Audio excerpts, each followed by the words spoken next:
तो आपको मांगने के पहले भगवान से सोचना पड़ेगा। पहले सोचिए कि भगवान ने करोड़ों ब्रह्मांड बनाए, असंख्य, उसमें 7 द्वीप बनाए और 7 द्वीपों में कईयों 100 देश बनाए, उसमें एक देश बनाए भारतवर्ष।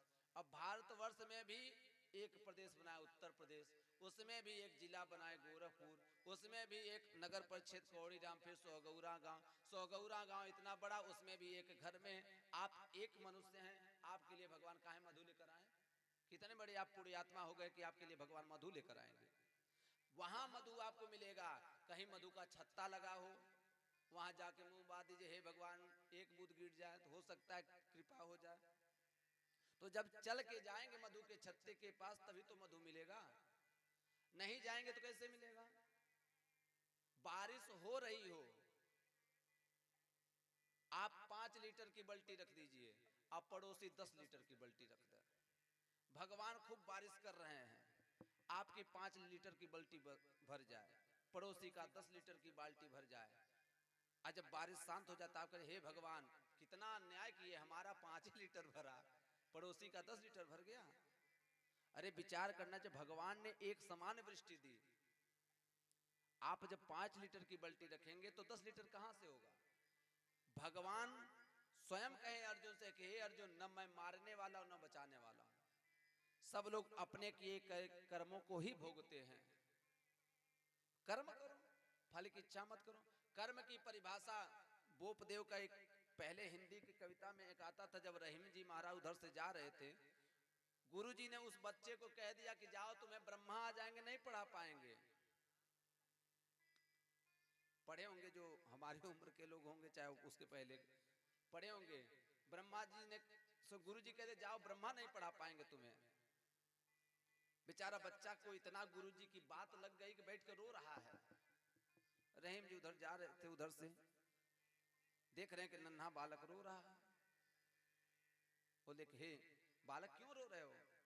गुरु जी ने आज ऐसी बाणी बोल दिया कि मुझे जो है बड़ा दुख हुआ गुरु जी, अब मैं जब पढ़ ही नहीं पाऊंगा तो इसी कुएं में गिर के मर जाऊंगा, आत्महत्या कर लूंगा। रहीम जी समझाए, अरे पागल, गुरु जी ने कहा ब्रह्मा नहीं समझा सकते, तुम अपने आप को वैसे मान लिए? कोई कह दिया कि जाओ वहां ट्रक चढ़ जाएगा तो बस मान लिए? पहले ये विचार करो कि क्या वो ट्रक का मार्ग है कि नहीं है। देखो इस कुएं में एक रसरी है जिससे बार बार पानी निकाल जाता है, और रसरी के घर्षण से पत्थर पर निशान बन गया। जो रसरी पत्थर की अपेक्षा कमजोर है, लेकिन उसके घर्षण से पत्थर पे कमजोर बन गया, तो तुम पढ़ोगे तो विद्वान क्यों नहीं हो सकते? पढ़ना शुरू करो, कर्म तो करो। और वही जब कर्म किए तो देखिए महान हो गए। इसीलिए बताते कि पहले कर्म है तब धर्म है। इसीलिए ईश्वर को प्राप्त करने के लिए पहले कर्म करना पड़ता है। लोटा पानी लिया पड़ता है, पत्र पुष्प लेना पड़ता है, अगरबत्ती धूप दीप लेना जाता है, फल लिया जाता है, तो भगवान से कहा जाता है हे प्रभु तेरा तुझको अर्पण क्या लागे, मेरा सब दिया आप ही का है, आप लीजिए। न तुम जल बना सकते हो, न पुष्प बना सकते हो, न धूप बना सकते हो, न कुछ नहीं। जो भी आप पूजन में यजन कर रहे हैं वो आप कुछ भी नहीं बना सकते हैं। तो आपको समझ जाना चाहिए कि वास्तव में वो हरि का ही है। जब हरि का है तो हरि को अर्पण करने में क्या अपराध लग जाएगा? आपका मन करे तो 1 लीटर दूध भगवान को चढ़ाइए, आपके पास गौ है तो आप 100 लीटर चढ़ाइए, 1000 लीटर चढ़ाइए। जब भगवान दे रहे हैं तभी तो आप चढ़ा रहे हो, नहीं देते तो कहां से चढ़ाते हो? इसलिए भक्ति जो है श्रद्धा से होनी चाहिए। आत्मदेव जी महाराज धर्मात्मा, पत्नी धुंधली, धुंधली का जो कर्म था झगड़ा लगा देना, झगड़ा करना, कोलाहल कर देना, कलह प्रिया, और एकदम कलह, हमेशा कलह करती रहती। प्रातः काल होता, आत्मदेव जी महाराज पुरोहित कर्म करने के लिए निकलते, इधर धुंधली जो है पास पड़ोस में झगड़ा लगा देती और बैठकर स्वयं झगड़ा को देखती कि कितना सुंदर लोग झगड़ा कर रहे हैं। हाँ, धुंधली ने मन में विचार ही कर लिया कि जब तक झगड़ा ना लगा तब तक खाए ना। और आजो कुछ लोग होना कि जब तक झगड़ा ना लगा ले तब तक खाए ना। बहुत आगे बढ़त हमें, जब तक ये परिवार के विध्वंस ना करा दे तब तक ना चैन से।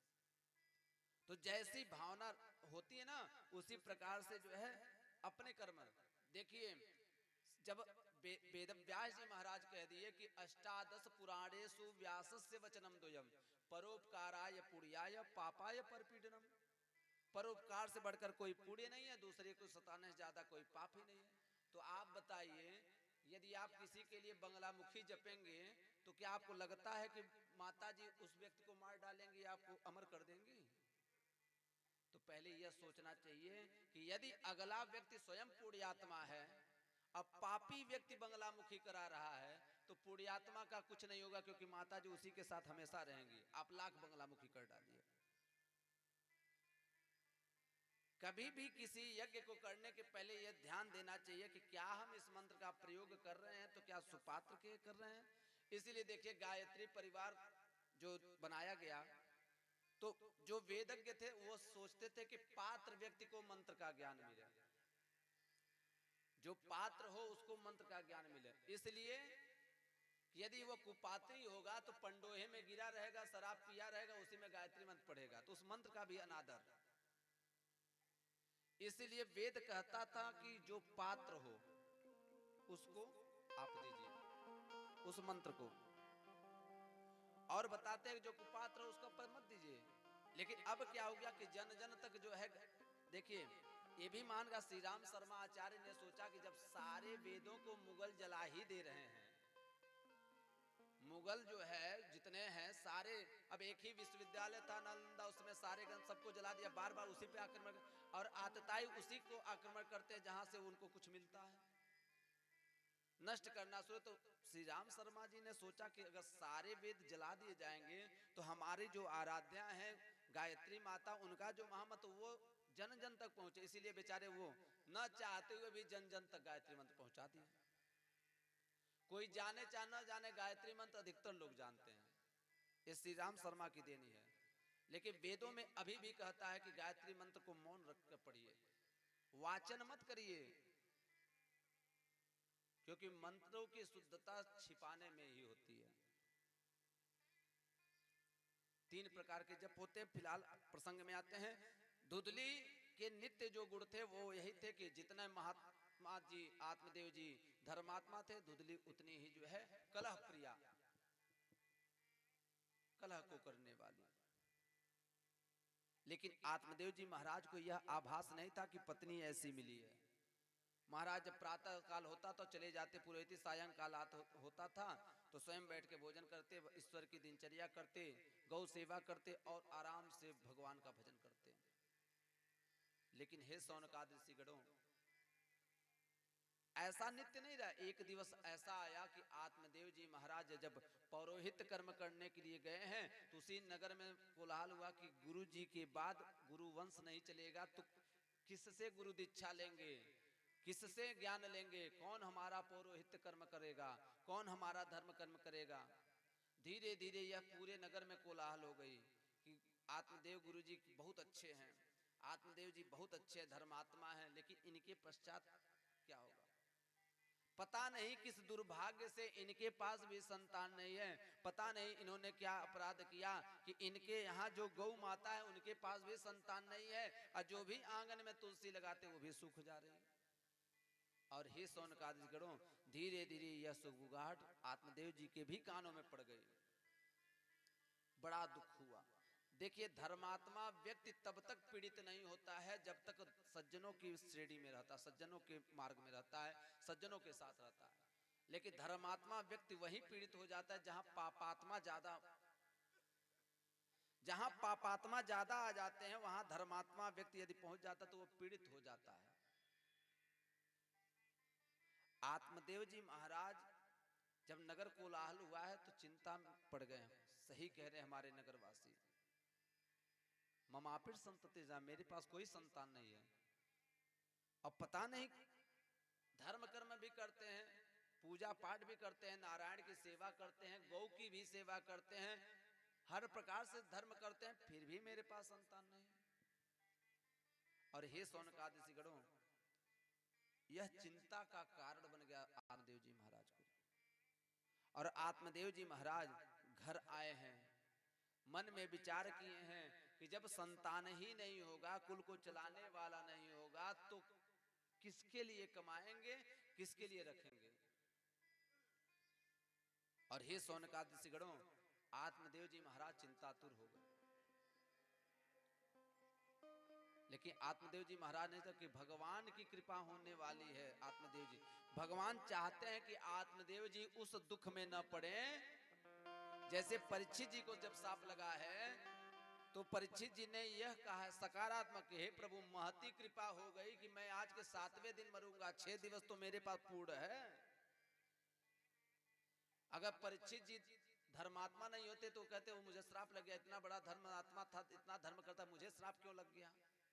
लेकिन परीक्षित जी महाराज ने अपने अपराध को तुरंत स्वीकार किया कि मैंने अपराध किया है, और निश्चित ही भगवान की कृपा हो गई कि न प्रथम दिवस मरेंगे, न द्वितीय दिवस मरेंगे, न तृतीय दिवस, 7वें दिवस मरेंगे, तो 6 दिवस मेरे पास मुक्ति के लिए पूर्ण है। श्राप को वरदान स्वरूप में परीक्षित जी ने स्वीकार किया, इसलिए भगवत कृपा प्राप्त हुई। जब अपने अंतःकरण के अपराध को स्वयं मान लेंगे, जैसे कोई कह रहा है आपने गलत किया, तो मान लीजिए हाँ हमने गलत किया। यदि आप हट कर लेंगे कि नहीं मैंने गलती की नहीं, तो मैं मानू क्यों, तो युद्ध बनेगा, युद्ध। यदि कोई कह रहा कि आप गलत हो, तो ठीक है भाई आप गलत हो, ईश्वर की नजर में तो आप सही हैं, किसी के कहने से आप गलत थोड़े हो जाएंगे। धर्म पे आरूढ़ हुई। आत्मदेव जी महाराज को चिंता हो गई, मेरे पास संतान नहीं है। नगरवासी सही कह रहे हैं। रात में निद्रा नहीं आई, ये देख रहे हैं कि गौ माता पड़ी हुई है, 5 वर्षों से आंगन में है, गौ सेवा कर, उसके पास भी संतान नहीं। तुलसी माता की तरफ देखते कहते हैं हाँ पता नहीं मैं कैसा पापी हूं, रोज ठाकुर जी की सेवा करता, धर्म कर्म करता, फिर भी तुलसी माता सूख जा रही है मेरे आंगन में। वेद व्यास जी महाराज मानो निरूपण कर दिया कि आंगन में तुलसी सूखने का अभिप्राय दरिद्रता का आगमन। तुलसी जी सूख जा रही हैं, लेकिन आज आत्मदेव जी महाराज को निद्रा नहीं है। किस कारण कि हमारे नगरवासी सही कह रहे हैं कि पता नहीं मेरी भक्ति में क्या कमी रह गई कि मुझे संतान नहीं हुई, पता नहीं मेरी भक्ति में क्या कमी रह गई कि मेरी गौ माता को भी संतान नहीं, पता नहीं किस भक्ति की कमी रह गई कि सारा आंगन मेरा निरस हो गया। और मैंने प्रथम में कहा कि भावे न विद्यते, आपके भाव में भगवान है। यदि आप आसक्ति ईश्वर में रखते हैं तो सुख मिलेगा, यदि आप आसक्ति सांसारिक वस्तुओं में रख देंगे तो दुख की प्राप्ति होगी। जैसे ही पुत्र के विषय में सोचना शुरू किया आत्मदेव जी महाराज, आसक्ति लग गई पुत्र सुख में, और मानो भूल गए कि ईश्वर भी है। आसक्ति ही दुख का सबसे बड़ा कारक है। वस्त्र से व्यक्ति की पहचान नहीं होती है। कुछ लोग कहते हैं बढ़िया खा ला, बढ़िया पहन ला, हुआ सब कुछ, लेकिन ना, वस्त्र से व्यक्ति की पहचान नहीं है। यदि वस्त्र से व्यक्ति की पहचान है तो बताइए इसमें कौन सा ऐसा व्यक्ति बैठा है जिसके शर्ट की कुर्ते की नीलामी होगी, कोई है इसमें? लेकिन यही कुर्ता यही शर्ट जो है यदि अमिताभ बच्चन पहन लें, सचिन तेंदुलकर पहन लें, मुकेश अंबानी, तो वो म्यूजियम में रखल जाए, करोड़ों बोली लगी, तो आप बताइए उस वस्त्र की कीमत है कि व्यक्तित्व की कीमत है? उस व्यक्तित्व की कीमत है जो प्रसिद्ध है, करोड़ों लोगों में जाना जा रहा है, इसलिए उसके वस्त्र की नीलामी होगी। महात्मा गांधी के खड़ाऊ रखा जा रहा है, चंद्रशेखर आजाद का रखे ये स्मृति रूप में कि हाँ ये थे, इन्होंने ऐसे कीर्तिमान को रचा कि इनको हमें स्मरण कर रहे हैं। तो विचार करिए हम क्या कर रहे हैं कि लोग हमें स्मरण कर रहे हैं। हम बस यही करते हैं कि हम निंदा करते हैं, प्रशंसा सुनते हैं, प्रशंसा सुनते हैं, निंदा करते हैं। हम इसी बीच में सारे संसार को अपने आप में मानते हैं, लेकिन नहीं, हम यदि ईश्वर को जान लें, आसक्ति ईश्वर में कर लें तो सुख की अनुभूति होगी। आत्मदेव जी महाराज जब तक ईश्वर में आसक्ति रखे थे तब तक खुशहाल थे। जैसे ही पुत्र में आसक्ति रखे हैं दुख मिल गया है, अब पौरोहित्य कर्म वहीं छोड़ दिए कि जी कर क्या करेंगे, जब हमारा संतान न हो, हमारे कुल को चलाने वाला नहीं होगा तो मैं जी कर क्या करूंगा। अपनी भक्ति में शंका शुरू कर दिए हैं। और हे सौनकादि गणों, आत्मदेव जी महाराज यदि जानते कि जो हमारी सहधर्मिणी हैं वो पाप करती है, मैं जितना पुण्य करता हूं हमारी सहधर्मिणी उतना पाप करके हमारे पुण्य को क्षय कर देती है।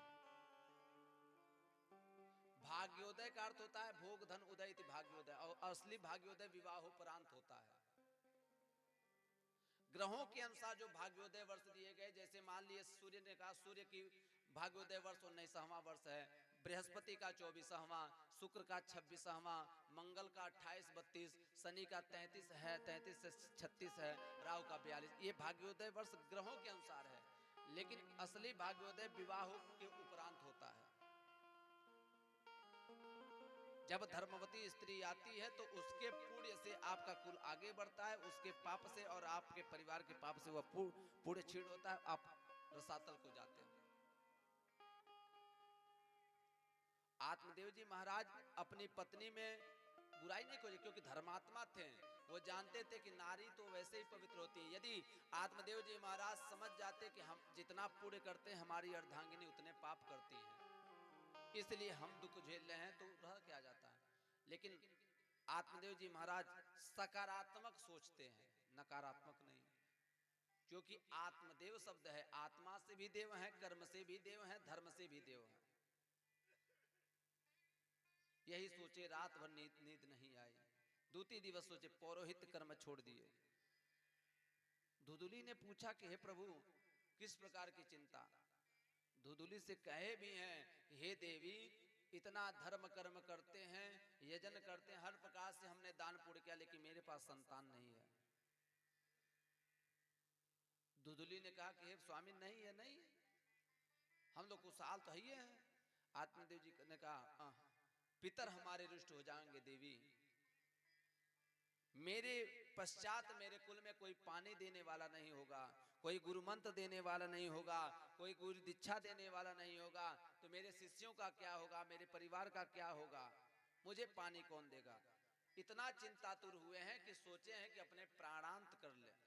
और बताते कि हे सौनकादिक गणों, आत्मदेव जी महाराज अपने शरीर का त्याग करने हेतु जंगल की तरफ निकले हैं।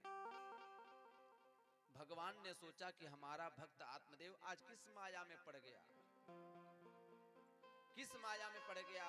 और बताते कि वही भगवान जिनकी सेवा करते आत्मदेव जी महाराज स्वयं सन्यासी का वेश बदलकर उसी जंगल में प्रविष्ट हो जाते हैं। आत्मदेव जी महाराज मोह में पड़े हैं, आसक्ति उनकी पुत्र मोह है। जैसे अपने शरीर का प्राणांत करने के लिए भगवान साधु के वेश में आकर रुक देते हैं। अरे महात्मन क्षणम तिष्ठ, रुक जाइए, इस घने जंगल में किस कारण आए हैं। आत्मदेव जी महाराज देखे कि जंगल में कोई महात्मा है, साष्टांग प्रणाम किए, बताए हैं कि मैं आत्मदेव नाम का ब्राह्मण हूं। हे महात्मन मेरे पास कोई संतान नहीं है, जब संतान ही नहीं रहेगी तो जी कर क्या करेंगे। जब कुल में कोई पानी देने वाला नहीं रहेगा, परिवार में कोई रक्षा करने वाला नहीं होगा, मेरे बाद मेरे पौरोहित्य कर्म को करने वाला नहीं रहेगा, तो मैं जी कर क्या करूंगा। महात्मा स्वरूप में है, भगवान समझाते करे पुत्र, अरे आत्मदेव आप तो धर्मात्मा ब्राह्मण हो। राजा सगर के 60,000 पुत्र थे, क्या राजा सगर का पिंडदान किए? क्या राजा सगर को 60,000 पुत्रों का सुख मिला? और हे महात्मा, हे आत्मदेव, धृतराष्ट्र के 100 पुत्र थे कौरव, क्या कौरवों के द्वारा धृतराष्ट्र को सुख की प्राप्ति हुई? विभिन्न प्रकार से भगवान समझा रहे हैं कि देखो बेटा, पुत्र हो जाना कोई बड़ी बात नहीं है, क्या सुख मिला? पुत्र होना बड़ी बात नहीं है, क्या सुख मिला? राजा सगर के 60,000 पुत्र हुए थे, क्या राजा सगर का पिंडदान किए?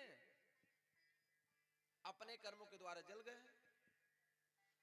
धृतराष्ट्र के 100 पुत्र थे कौरव, क्या पुत्र सुख मिला? तो किस पुत्र में सुख की इच्छा रखते हो? क्या यह जरूरी है कि तुम्हारे पास संतान हो जाएगा तो सुख मिलेगा? हे आत्मदेव, सप्त जन्मावधि पुत्र सुखम नहीं वच, नहीं वच, 7 जन्मों तक तुम्हें पुत्र का सुख नहीं है। देखिए शब्दावली कितना प्रेम वाली बोले हैं और कितना तथ्यात्मक बोले हैं। सप्त जन्मा अवधि पुत्र सुखम नहीं वच, नहीं वच, पुत्र हो जाना बड़ी बात नहीं है। सप्त जन्मावधि पुत्र सुखम नहीं वच, पुत्र का सुख नहीं है 7 जन्म तक। भगवान ने यह नहीं कहा कि तुम्हें पुत्र नहीं होगा, भगवान ने यह कहा कि पुत्र का सुख नहीं मिलेगा। जन्म हो जाना अलग बात है, सुख मिलना अलग बात है। हाथ जोड़ के आत्मदेव, हे महाराज, इस जन्म में तो मैं दुखी हूं, अभी कोई संतान नहीं, और आप 7 जन्मों तक बता रहे हैं कि मुझे पुत्र सुख की प्राप्ति नहीं होगी। हे महात्मन, अब तो मर जाने दीजिए, दुख तो आप बहुत बड़ा भारी कर दिए, मैं इस जन्म के लिए पीड़ित था, आप 7 जन्मों तक ऐसा कह रहे हैं। भगवान करे आत्मदेव अब भी समझ जा, एक धर्मात्मा की आसक्ति किसी सांसारिक विषय मूल्यों पर नहीं होती है। भगवान की, तुम भक्तो भगवान की शरण में जाओ, भगवान कल्याण करेंगे। होई हई सोई जो राम रचि राखा, होई हई सोई जो राम रचि राखा, होई हई सोई जो राम रचि राखा, होई हई सोई जो राम रचि राखा, को कर तरक बढ़ा मैं साखा, को कर तरक बढ़ा वही साखा। श्री राम जय राम जय जय राम, श्री राम जय राम जय जय राम, जय जय विघ्न हरण हनुमान, जय जय विघ्न हरण हनुमान।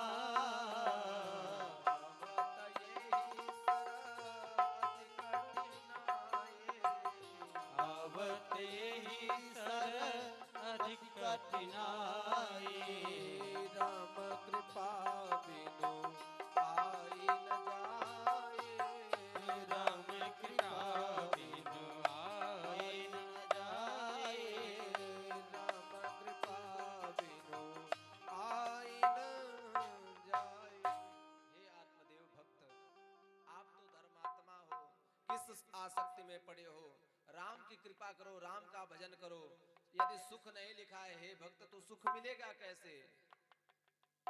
हे आत्मदेव, तुम तो धर्मात्मा हो, क्यों मोह माया में पड़े हो? विभिन्न प्रकार से भगवान समझाएं, क्योंकि वो चाहते हैं कि हमारा भक्त पीड़ित ना हो। लेकिन आत्मदेव जी महाराज के गले के नीचे बात नहीं आ रही। क्यों? जैसे भगवान समझाए है ना किनको, सती को मत जाओ बिना बुलावे, सती मरत सम शंभुवर मागा, सती मरत हरि हर बरु मागा, जन्म जन्म शिव पद अनुरागा, सती मरत हरि सन बारु मागा, जन्म जन्म शिव पद अनुरागा। भांति भांति अनेक समुझावा, भांति भांति अनेक समुझावा, भावी बसन ज्ञान उरयावा, भावी बसने जन उरहावा, भांति भांति शंभु समुझावा, भांति भांति शंभु समुझावा, भावी बसन ज्ञान उरयावा, भावी बसन ज्ञान उरहावा। देखिए, यदि भावी का लेखन है जो बताते हैं, तो बार बार समझाने से व्यक्ति नहीं समझेगा। इसलिए भर्तृहरि ने 3 ही लोग को बताए हैं। देखिए, भर्तृहरि ने निज शतक में लिखे हैं, अज्ञ सुखम आराध्य, अज्ञ सुखम आराध्य, असुखतरम आराध्यते विशेषज्ञ, ज्ञान लवदुर विदग्धम ब्रह्मा पितम नरम न रंजयति। अज्ञ, अज्ञ मतलब होता है मूर्ख, न ज्ञ इति अज्ञ। यदि मूर्ख को आप समझा रहे हैं तो वो समझ जाएगा, ऐसा नहीं है। अगर मूर्ख है कहेंगे बेटा एक लोटा, ये लोटा उठा के ले जाओ, वहां रख दो, उस लोटे के धूप में पानी लाओ, तो जितना आप कहेंगे उतना करेगा। ये इसको कहते हैं अज्ञ। असुखतरम आराध्यते विशेषज्ञ। अरे कोई विषय का विशेषज्ञ है, जैसे मान लीजिए वो साइंस पढ़ा है तो साइंस समझाएंगे तो आसानी से समझ जाएगा, संस्कृत पढ़ा है तो संस्कृत समझाएगा, यदि भोजपुरी पढ़ा है उससे अंग्रेजी छाटेंगे तो वो नहीं समझ पाएगा। लेकिन बताते हैं कि ज्ञान लवदुर विदग्धम, जो आधा पढ़ा है आधा मूर्ख है, वो आधे में छलक रहा है, उसको ब्रह्मा नहीं समझा सकते। इसीलिए कहते हैं कि भावी बस न ज्ञान उरावा, जो होना है वो होकर रहेगा, वही व्यक्ति समझ सकता है जो धर्म की सीढ़ी पे आरूढ़ हो, धर्म के मार्ग पे आरूढ़ हो, वही समझ सकता है।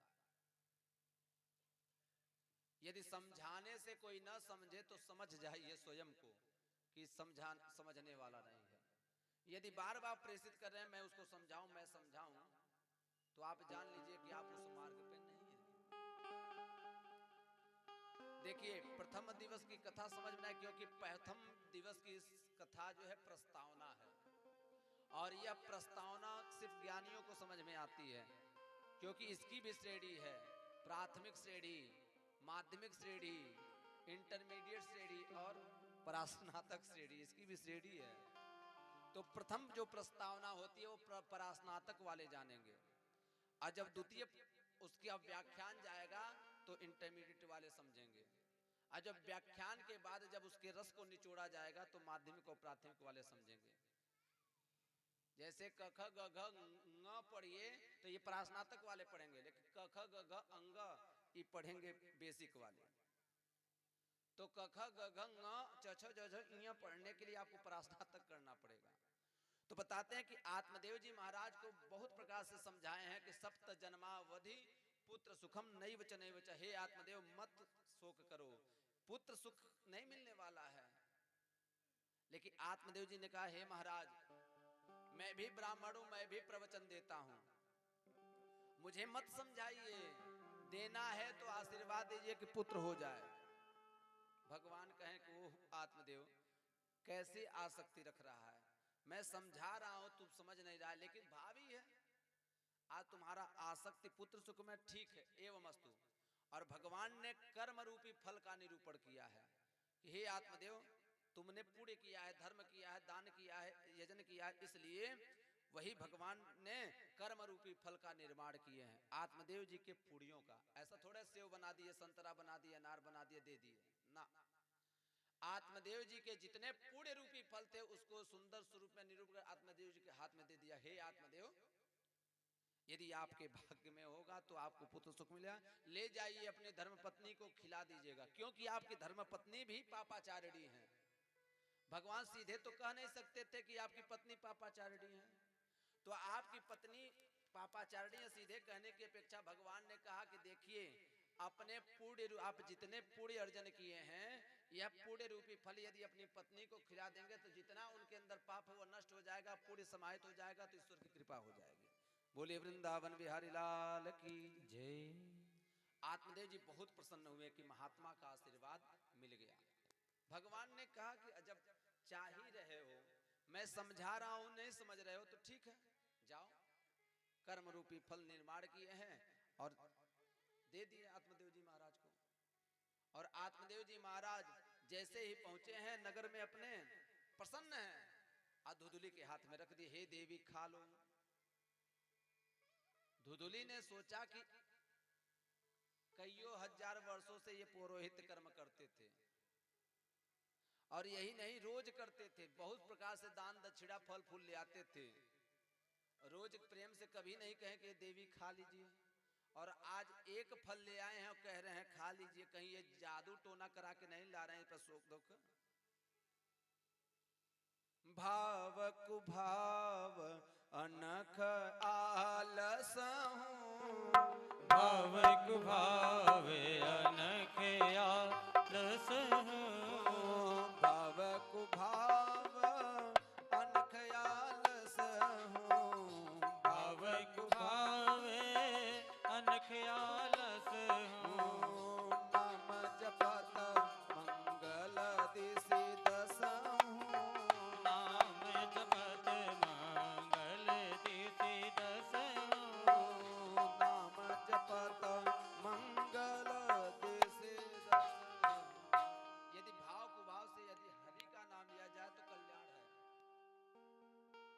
नहीं तो माता जी तो कहती हैं लक्ष्मी जी, न क्रोधो न च मात्सर्यम न लोभो न शुभामति भवंत कृत पुण्याना भक्ता नाम से सुक्त जापिना। जहां क्रोध न हो, न क्रोध हो, न च मात्सर्यम, न मात्सर्य न हो, न लोभ हो, ना जहां लोभ ना, और जहां ना शुभामति खराब ना हो, वहां मैं रहती हूं। न क्रोध हो, जहां क्रोध का स्थान ही नहीं, सभी लोग हंसमुख हैं, वहां लक्ष्मी रहती हैं। जहां बात बात में क्रोध नहीं होता, लोग बताते ना कि घर नीरस हो जाए, अरे भाई घर की नीरसता तो उसमें रहने वाले लोगों से होती है। पृथ्वी कभी खराब नहीं होती, क्योंकि भगवान की अर्धांगिनी है पृथ्वी। अब पुस्तक में लिखा है तत्र गंधवती पृथ्वी, ज्योतिष शास्त्र में क्या है, तत्र गंधवती पृथ्वी, वहां पृथ्वी गंधवती, जो पृथ्वी गंधयुक्त है जान ली अच्छा, जहां महक है, गंध खत्म महक खत्म तो जान लिया निरस्ता सुप्तावस्था। सा नित्या नित्याश्च, वो मिट्टी भी दो प्रकार की, नित्य और अनित्य। नित्या कार्य रूपा, अनित्या परमाणु रूपा। तो नित्य भूमि होती है जो धर्म कर्म से बढ़ती है, और अनित्य भूमि होती है जो पाप से जो है बढ़ती है। इसलिए बताते हैं कि जहां पाप कर्म ज्यादा होता है, मांस मदिरा का सेवन ज्यादा होता है, क्रोध का प्रस्फुटीकरण ज्यादा, बात बात में कलह होता है, वहां कितना भी यज्ञ करा देंगे, ब्रह्मा आके करा देंगे, कल्याण नहीं होगा। कौन कहता है? देखिए, यदि घर का दोष समन करना है तो क्रोध को जीतो। सर्वप्रथम धर्म पे आरूढ़ हो, क्षमावान बनो, और परिवार की आवश्यकताओं को समझकर कर्म करो, और परिवार को एक रस्सी में बंधन करो। देखो जल्दी ही लक्ष्मी का आगमन हो जाएगा। घर घर में कलह होगा, घर घर में वाद विवाद होगा, हर व्यक्ति मालिक बनेगा, तो भाई स्वाभाविक है घर में दोष हो ही जाएगा। ये साधारण बात नहीं है, ये बहुत बड़ी बात है कि घर की लक्ष्मी जो है, घर की लक्ष्मियों से ही भाग जाती है। और कलह, जो कलह है ना, देखिए कल की क्या अवतार ही कलह है। कलयुग का आगमन है कि जहां घर घर में कलह हो, वहां कलयुग नहीं है जहां कलह नहीं है। आत्मदेव जी महाराज वह कर्म रूपी फल अपनी पत्नी धुंधुली को दिए हैं, देवी खा लो। लेकिन जब देवी फल लिए हैं तो उस फल पे भी शंका। अब मैंने कहा ना कि यदि पति की बात पर शंका, देवताओं के प्रसाद पर शंका, और यही नहीं बात बात में यदि शंका होगी ना, मति जो है भ्रष्ट ही रहेगी, तो हमेशा नकारात्मक ही सोचेगी। यदि कोई व्यक्ति भ्रष्ट है तो हर व्यक्ति को वह उसी भावना से देखेगा, ये फलाने चरित्र वाले हैं, ये फलाने चरित्र वाले हैं, इनका ये है, इनका वो, यही देखेगा। लेकिन यदि उत्तम चरित्र वाला है ना, तो सबको एक समान देखेगा। धुधुली जब फल ली है, कर्म पुण्य का फल है, आत्मदेव जी के ही पुण्यों का फल है, हाथ में ली है। यदि पति की आज्ञा मानने वाली होती, पति ने कह दिया देवी खा लो, तो तुरंत खा लेती। लेकिन हे सौनकादि गणों, पति की बात की अवज्ञा कर दी है। और शास्त्र कहता है पुण्य का फल तभी मिलता है जब आप पति का सम्मान करने वाले हो, धर्म का सम्मान करने वाली हो, आज्ञा को मानने वाली हो। और धुधुली ने झूठा आश्वासन दिया, हे स्वामी खा लूंगी, लेकिन फल में शंका है कि कहीं जादू टोना करके नहीं लाए कि मैं उनके बस में हो जाऊं, जो ये कहें वही करूं। हाँ, शंका है कि रोज इतना फल लाते थे तो नहीं खाने के लिए पूछते थे प्रेम से, आज एक गुड़ ले आए हैं तो कहीं नहीं सुखैती उजैती के किलाइल हुई हैं, अपने बस में करेगी। धुधुली ने सोचा कि कहीं अगर मैं खा लूंगी तो इनके बस में हो जाऊंगी, तो जैसे कहेंगे गोड़ दबाओ तो गोड़ दबाना पड़ेगा। लादी लादी पड़ोस पास पड़ोस के कपड़ा लाई है, फींचे तो फींचे पड़ी। ऐसे पहले ही जो है सावधान बरत ले। कहे अरे महाराज खा लेंगे, आप जाइए, संध्या वंदन का समय है। और बताते हैं कि यह ली है फल, अब पहले पास पड़ोस घूमी, हे बहन हमारे स्वामी हमें फल दिया है, क्या खा ले? अगर पड़ोसी अच्छा था, अरे बहन स्वामी ने दिया तो खा लो। अब पड़ोसी खराब है, अरे देवी क्या कहती हैं, फल खाने से कोई लड़का होगा, फेंक दीजिए।